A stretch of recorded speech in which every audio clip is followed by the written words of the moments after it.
Sacrifice, and it works. I'm surprised Moustakas didn't try to throw that to third. My 9-year-old son woke me up in the middle of the night and asked me, "Daddy, why haven't the Angels made the playoffs in 6 years when they have the two best players on the planet?" To which I replied, "Well, son, it's plays like this. It's plays like this." Now, that's obviously not true. The Angels haven't made the playoffs in years because they haven't surrounded Trout and Ohtani with any talent, specifically any pitching. But it's way more fun to look at the result of one play and use it to create a broad stroke narrative about an entire organization's decade-long failure to win anything significant.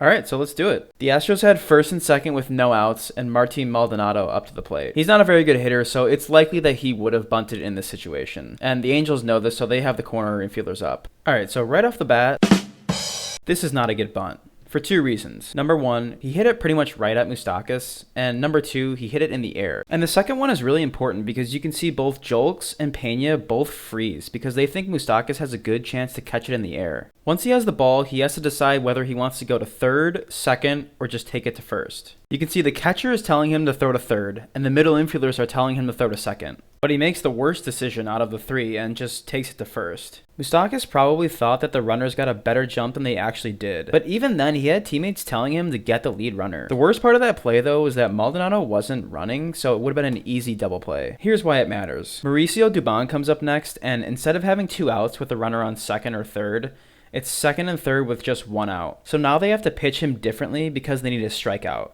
And the infield has to position themselves differently. Webb ends up making a mistake and throws a slider that backs up on him, and Dubon pokes it into left center for a 2-run single.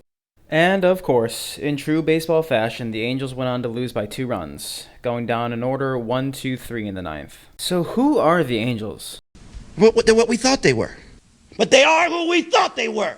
And we let them off the hook. For the longest time, a lot of people, including myself, thought that the Angels would eventually just figure it out. This was a feeling many people had even before Ohtani joined the team. The hype got pretty real before the season started when the whole world got to witness the godlike talents of Ohtani and Trout on the same diamond. Ready, 3-2.